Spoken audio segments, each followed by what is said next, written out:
अयोध्या के सैनिक वापस आके प्रभु श्री राम को युद्ध की सारी ही स्थिति बताते हैं। लक्ष्मण जी पूछते हैं कि शत्रुघ्न का क्या हुआ, वह कहाँ है। सैनिक बताते हैं कि उनके ऊपर वशीकरण अस्त्र का प्रयोग किया गया था, जिसके चलते वह भी लुप्त हो गए। लक्ष्मण बहुत ज्यादा क्रोधित हो जाते हैं और कहते हैं कि अगर इसी तरह हमारी सेना हारती रही, वो भी ऐसे तुच्छ युद्ध में, तो कल को कोई भी राजा अयोध्या पे हमला करने के लिए तैयार हो जाएगा और यह हमारी मर्यादा पे प्रश्न चिन्ह है। आप मुझे आदेश दीजिए, मैं उन दोनों ही ऋषि कुमारों के अहंकार को तोड़ के आपके समक्ष लाके उन्हें खड़ा कर दूंगा। प्रभु श्री राम कहते हैं, शांत हो जाओ लक्ष्मण, शत्रु से युद्ध करने से पहले हमें उसके उद्देश्य को जानना होगा। अगर वो दोनों बालक सिर्फ और सिर्फ ऋषि कुमार है तो वह अश्व का अपहरण इसलिए नहीं करेंगे ताकि वो हमें पीड़ा पहुंचा सके। हमें उसके पीछे का उद्देश्य अवश्य ही जानना होगा। प्रभु श्री राम लक्ष्मण जी को आदेश देते हैं वहां जाने का, किंतु यह भी कहते हैं कि उन दोनों ही बालकों को कोई भी हानि नहीं होनी चाहिए। दूसरी ओर हम सहस्त्रमुख रावण को देखते हैं, जो कि बहुत ही ज्यादा खुश होता है क्योंकि उसे पता चलता है कि लव और कुछ दिव्यास्त्र ले आए अपने ही कुल का विनाश करने के लिए। बालासुर सहस्त्रमुख रावण से पूछता है कि उस शत्रुघ्न का क्या, वह भी तो लुप्त है। सहस्त्रमुख रावण जवाब में कहता है कि तुम जाओ और वन का कोना कोना छान मारो उस शत्रुघ्न को ढूंढने के लिए। लव और कुश आश्रम पहुंच जाते हैं, लेकिन वो आश्रम में प्रवेश नहीं करते क्योंकि वह अश्वमेध यज्ञ का अश्व चुरा के लाए होते हैं। अगर वो इस अश्व के साथ आश्रम में जाते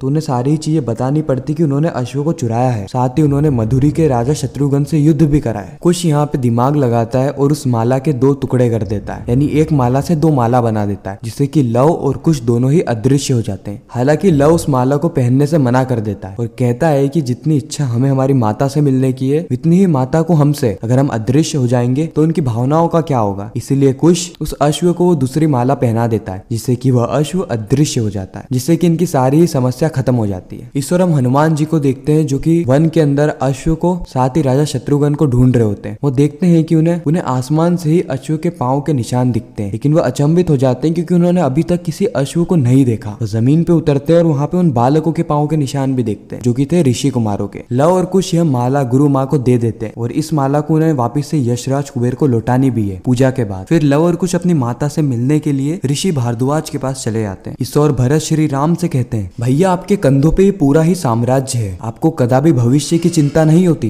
प्रभु श्री राम कहते हैं कि भविष्य की चिंता उन्हें होती है जिन्हें भविष्य से मोह होता है, और मैं तो आज में जी रहा हूँ और आज की मांग यज्ञ की पूर्ति है, चाहे मुझे उसका कुछ भी मूल्य चुकाना पड़े, यह यज्ञ संपूर्ण होगा। और यही सारी चीजें ऋषि देवी सीता को भी कह रहे होते हैं कि भविष्य की चिंता वर्तमान का सुख छीन लेती है, इसीलिए भविष्य जानने से कुछ भी नहीं होता। भरत फिर यह पूछते हैं कि भैया आपको ऐसी कौन सी चिंता सता रही है कि आप सारी चीजें छोड़ के यहाँ पे भाभी माँ की मूर्ति के सामने उपस्थित है। श्री राम कहते हैं, लव और कुश की चिंता, मुझे वो कोई अपराधी नहीं लगते, लेकिन फिर भी उन्होंने अश्व क्यों रोका, क्यों उन्होंने धर्म का उल्लंघन किया। मेरी चिंता सिर्फ इतनी है कि मुझे उन्हें दंडित ना करना पड़े। भरत ये भी कहते हैं कि मुझे तो शत्रुघ्न की चिंता है। प्रभु श्री राम इसके जवाब में कहते हैं कि जिसको ढूंढने स्वयं हनुमान जी गए हों, उनकी चिंता करने की कोई भी जरूरत नहीं है, हनुमान पे भरोसा रखो। इस ओर हम देखते हैं कि भालासुर हनुमान जी को छुप छुप के देख रहा होता है, उस समय हनुमान जी जाके भालासुर को पकड़ लेते हैं। इस ओर हमें देवी सीता और लव और कुश का मिलन देखने को मिलता है, साथ ही कुश वन देवी को सारी चीजें बता देता है, लेकिन अश्व और शत्रुघ्न के बारे में कुछ भी नहीं बताता। इस ओर हनुमान जी बालासुर को इतना मारते हैं कि वो अपने महाराज के पास भागने लगता है। हनुमान जी सोचते हैं कि यह दुष्ट जाग आ रहा है और इसके महाराज कौन है, तनिक जाके देखूं तो। बालासुर भागते हुए सीधे जाता है सहस्त्रमुख रावण के पास और अपने आप को उनसे बचाने की मांग करता है। सहस्त्रमुख रावण पूछता है कि तुम किससे मार खाकर आ रहे हो। वहीं पर ही हनुमान जी भी वहां पे उपस्थित हो जाते हैं और इसी के साथ यह एपिसोड यहीं पर ही खत्म हो जाता है। आपको यह वीडियो कैसी लगी कमेंट सेक्शन में जरूर बताना।